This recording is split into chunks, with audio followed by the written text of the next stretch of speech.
প্রিয় দর্শক, সবাইকে দেখার আমন্ত্রণ জানাচ্ছি ঈদের বিশেষ ঈদ আনন্দ আড্ডা, সৃজনের আড্ডা।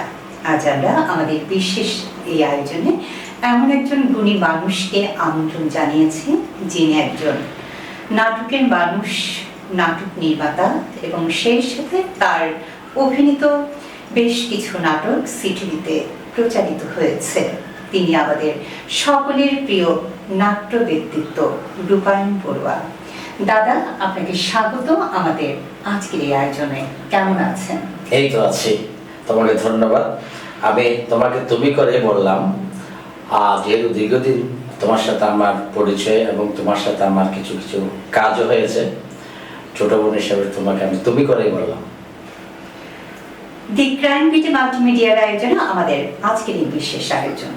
সবাইকে অনেক অনেক শুভেচ্ছা। দাদা, এই যে নাটকের প্রতি আপনার ভালোবাসা এবং সেই সাথে দীর্ঘ একটা পথ চলা, আমি জানি আপনি নাটক পাগল একজন মানুষ, অভিনয় করতে ভালোবাসেন এবং সেই সাথে আপনি একজন নির্মাতা।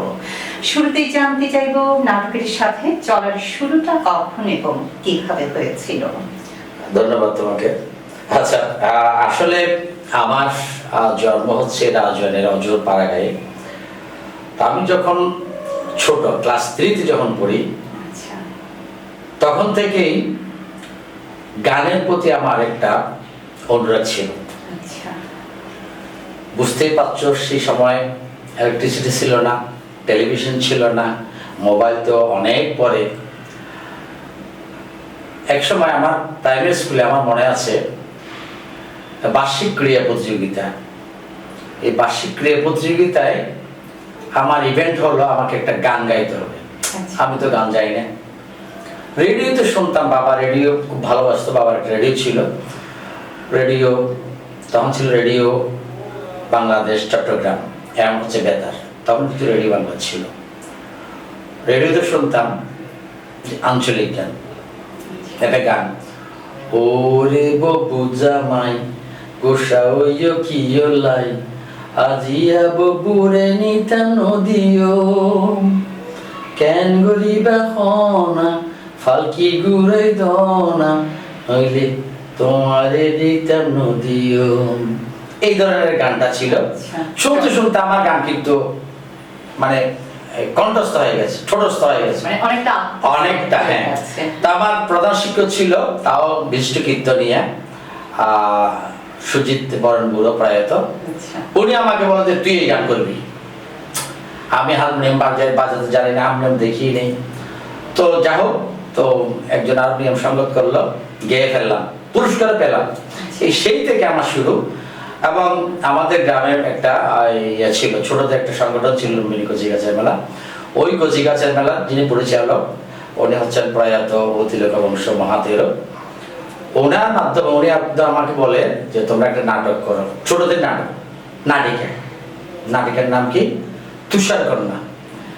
এই তুষার কন্যা দিয়েই মূলত আমার নাটকের মধ্যে হাতে করি। তখন তো গ্রামের মধ্যে বর্তমান সময়ের মতো অত প্রযুক্তি নির্ভর ছিল না, গ্রামের মধ্যে যেভাবে হয়।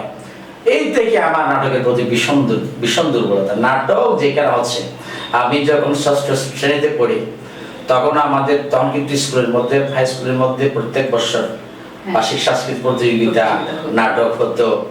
প্রত্যেক নাটকে আমাদের স্কুল নাটকে অংশগ্রহণ করতামই। এবং আশেপাশে যে স্কুল ছিল, উদাহরণস্বরূপ বিনাজুরি রবীন্দ্রচন্দ্র হাই স্কুল, ওয়ারাপাড়া অগ্রসর উচ্চ বিদ্যালয়, নোয়াপাড়া স্কুল, আশেপাশে যে স্কুলগুলো ছিল, নাটক হচ্ছে শুনলেই সন্ধ্যার সময় কোন রকম ভাত দুটো খেয়ে মা বাবাকে না বলে দিলাম দু নাটক দেখার জন্য। এইভাবে বেড়ে উঠে আস্তে আস্তে আস্তে আস্তে স্কুল জীবন পেরিয়ে কলেজ জীবন আসলাম। তখন থেকে তো মোটামুটি গ্রামের মধ্যেই নাটক করছি, একাধারে নাটক করে যাচ্ছি। আচ্ছা, নাটকের মধ্যে আমি তোমাদের অবগতির জন্য, তোমার অভিজ্ঞতার জন্য আমি যেটা বলছি সেটা হচ্ছে, নাটকের কয়েকটা ধারা আছে। যেমন মনে করো বর্তমান গ্রুপ থিয়েটার উৎসব বা গ্রুপ থিয়েটার, যেটাকে বলে গ্রুপ থিয়েটার চর্চা। এটা হচ্ছে শহর কেন্দ্রিক। মনে করো ঢাকাতে মেইন ঢাকার রাজধানীতে আছে, চট্টগ্রামের মধ্যে মেইন চট্টগ্রামের মধ্যে আছে, প্রত্যেকটা জায়গার মধ্যে হচ্ছে না অঞ্চলের মধ্যে ওগুলো শহর কেন্দ্রিক। কিন্তু আমরা নাটকগুলো করেছি একদম রুট লেভেলে, মানে বলা যায় না যে পথে প্রান্তরে, একদম পথে প্রান্তরে। তখনকার সময় তো এত টেলিভিশন ছিল না, মোবাইল তো ছিলই না, রেডিও ছিল, তো টেলিভিশন ছিল নাই বললে চলে। বিনোদনের একমাত্র মাধ্যম ছিল মঞ্চে বা নাটক। এই নাটকগুলো করতে আমরা মানে শত রজনী, হাজার দর্শক একটা নাটকের মধ্যে, কিন্তু আমাদের সেই হিসেবে গ্রুপটা আমাদের ছিল খুব কম, যেহেতু আমরা কোথায় ছিলাম, গ্রামে ছিলাম। গ্রাম আর শহরের মধ্যে পার্থক্যটা হচ্ছে এটাই। তো গ্রামের এই প্রান্ত থেকে সেই প্রান্তে, সেই প্রান্ত থেকে ওই প্রান্তে আমরা প্রচুর নাটক করে গিয়েছি। তো এরপরে এক সময় চট্টগ্রামে বর্তমান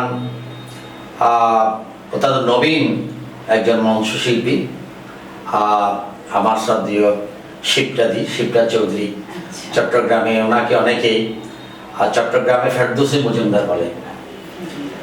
তো ওনার হাত ধরেই মূলত আমি চট্টগ্রাম শহরে নিয়মিত নাটকে আমি অংশগ্রহণ করি। উনি একদিন প্রয়াত একজন পরিচালক, চট্টগ্রামের স্বনামধন্য পরিচালক দীপক বুদ্ধ, উনি প্রয়াত হয়েছেন। ওনাকে বলে আমার এক ছোট ভাই আছে, ওনাকে আমি কাস্টিং দেব। এই থেকে আমার শহরে নাটক করা শুরু, এখনো পর্যন্ত করছি সবার সহযোগিতায়।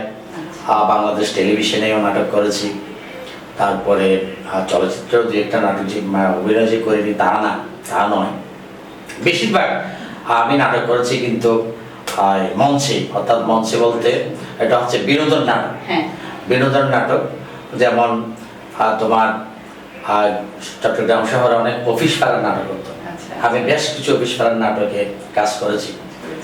তো নাটকে কাজ করতে গিয়ে অনেকের সাথে পরিচয় হয়েছে, আস্তে আস্তে কথা চলবেই আর কি, চলছে আর কি। এ পর্যায়ে আমরা জানতে চাই আপনার কাছে যে আমরা জানি আপনার নিজস্ব একটি নাটকের প্রতিষ্ঠান রয়েছে বা নাটকের দল আমরা বলতে পারি, নাট্যম, সে সম্পর্কে একটু জানবো। এবং আপনি বিজন নাট্যগোষ্ঠীর সাথেও কিন্তু যুক্ত আছেন, এবং এই পর্যন্ত কতটি নাটক আপনি মঞ্চায়ন করেছেন?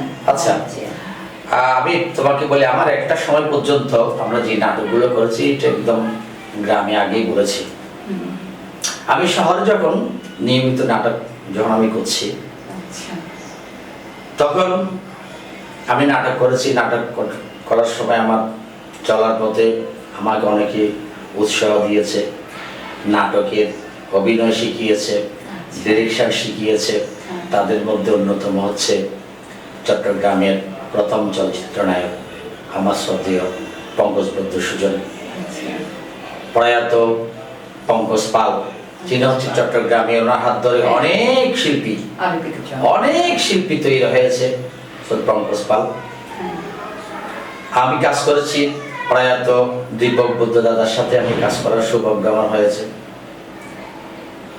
এখনো কাজ করে যাচ্ছি চট্টগ্রামে আরো একজন অত্যন্ত প্রতিষ্ঠা নাট্য পরিচালক বললে শুধু ভুল হবে, উনি একজন বাগ্যিস, ধর্মীয় বক্তা, প্রচুর জ্ঞানের ভান্ডার, উনি হচ্ছেন সুদর্শন Chakraborty.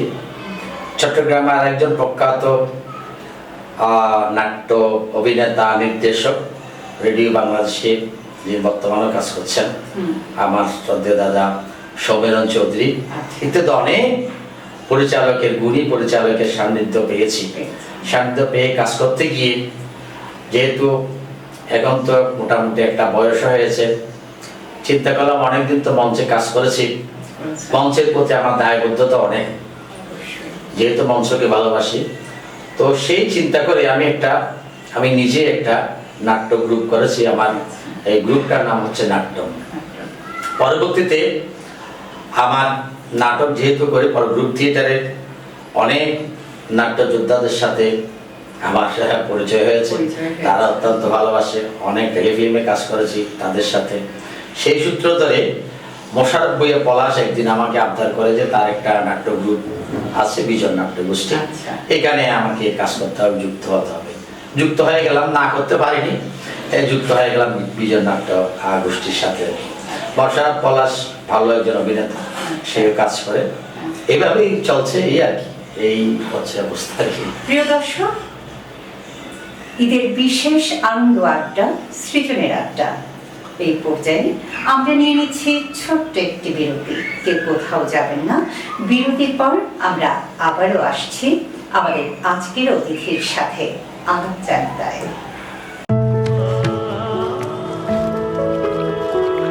Modern Century Gold. Modern Century gold.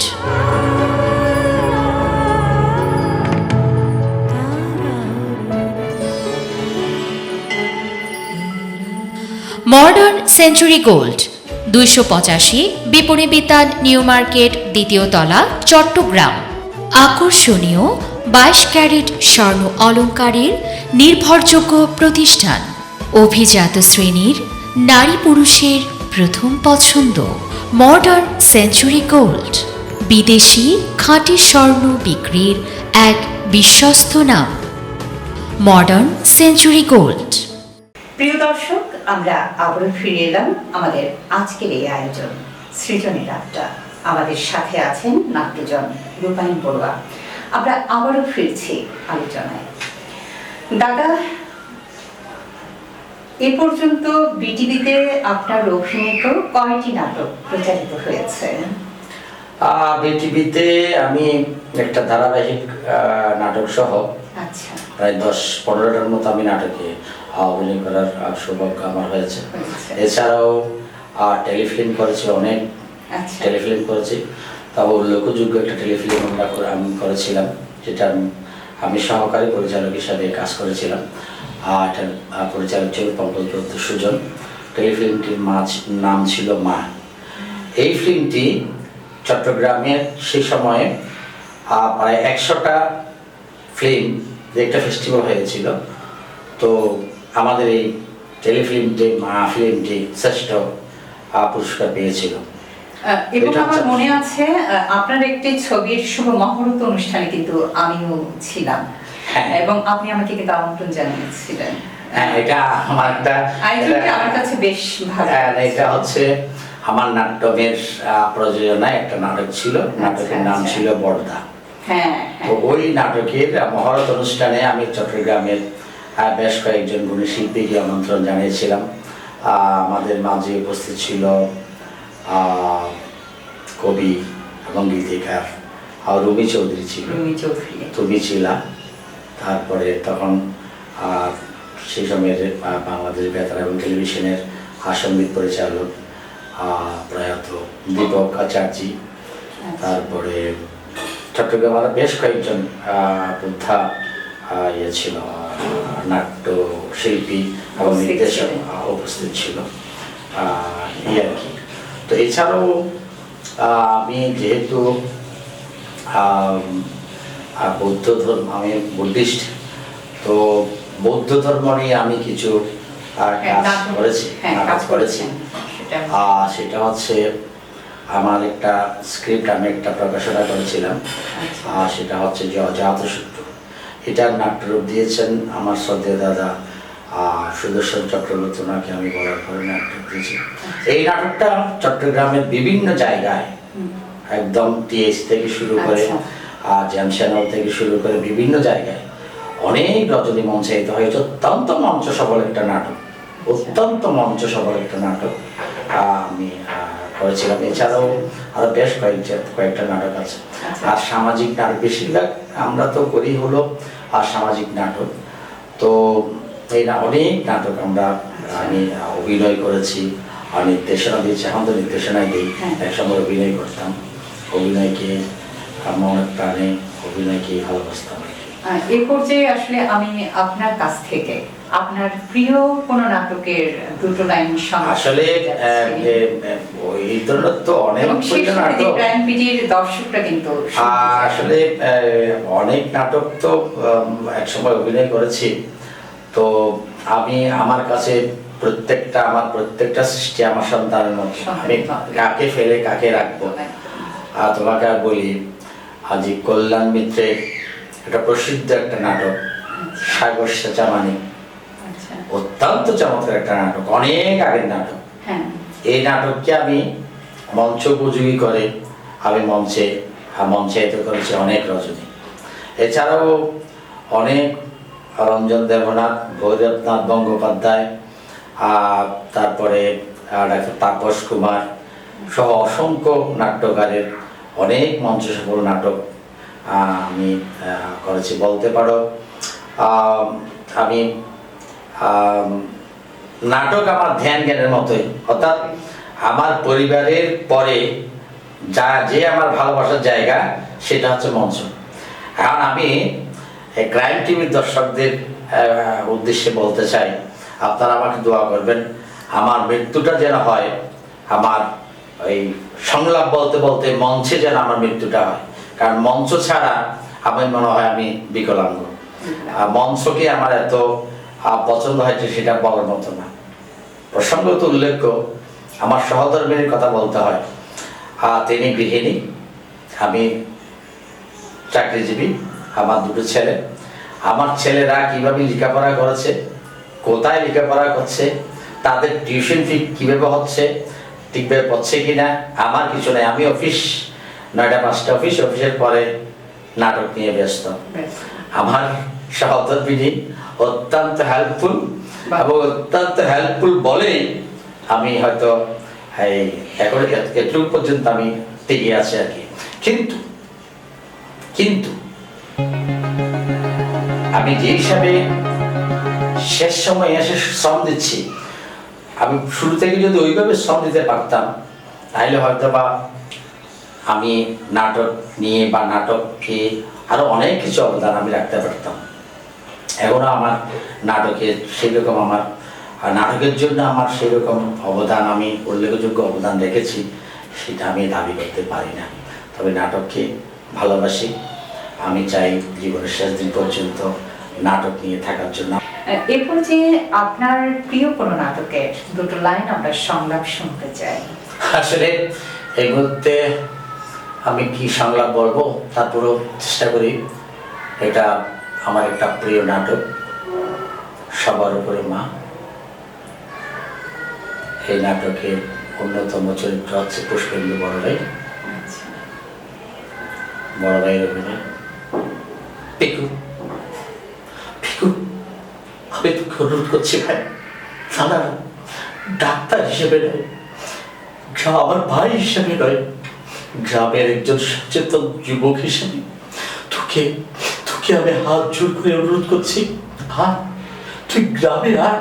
বলি গ্রাম নয় রে গান, হয় রে গান হয়, এটা মায়ের সম্মান বাঁচানোর জন্য আমি তোকে কোলে পিঠে করে মানুষ করেছি, শহরে পাঠিয়ে তোকে ডাক্তার হিসেবে সৃষ্টি করেছি। তুই গাকে ফিরিয়ে দিসনি, গায়ের পাকে ফিরিয়ে দিসনি, গায়ের মানুষকে ফিরিয়ে দিসনি। ছেড়ে গায়ের অসংখ্য মানুষ ফুলের মালা নিয়ে তাদের প্রাণ প্রিয় ডাক্তারকে বরণ করার জন্য দাঁড়িয়ে আছে। ভাই আমার, তুই আমাকে ফিরিয়ে দিসনি, তুই আমাকে ফিরিয়ে দিসনি ভাই। তোর কাছে আমার আর কিছু চাওয়ার নেই। তুই আয়, গ্রামে ফিরে আয়, গ্রামের মানুষের সেবা করবি। আয় ভাই আয়। সত্যি অসাধারণ। তুমি সহ ক্রাইম টিভির সকলকে আবার আমি ধন্যবাদ জানাচ্ছি। প্রিয় দর্শক, দি ক্রাইম বিটি মাল্টিমিডিয়ার আয়োজনে আপনারা এতক্ষণ দেখছিলেন ঈদের বিশেষ ঈদ আনন্দ আড্ডা, সৃজনের আড্ডা। আমাদের সাথে অতিথি হিসেবে ছিলেন নাট্যজন রূপায়ণ বড়ুয়া। আশা করি আমাদের আজকের আয়োজনটি আপনাদের ভালো লেগেছে। আপনারা কমেন্টের মাধ্যমে দি ক্রাইম বিটি মাল্টিমিডিয়ার পেজে অথবা কমেন্ট বক্সে আপনাদের মতামত জানাতে পারেন, এবং সেই সাথে আপনারাও যদি অংশ নিতে চান তাহলে আমাদের সাথে যোগাযোগ করতে পারেন। সবাই ভালো থাকুন, সুস্থ থাকুন, সুন্দর থাকুন, এবং আমাদের আগামী সৃজনের আড্ডা দেখার আমন্ত্রণ জানিয়ে আমি সমাপ্ত শক্তি আজকের মতো বিদায় নিচ্ছি। খোদা হাফেজ।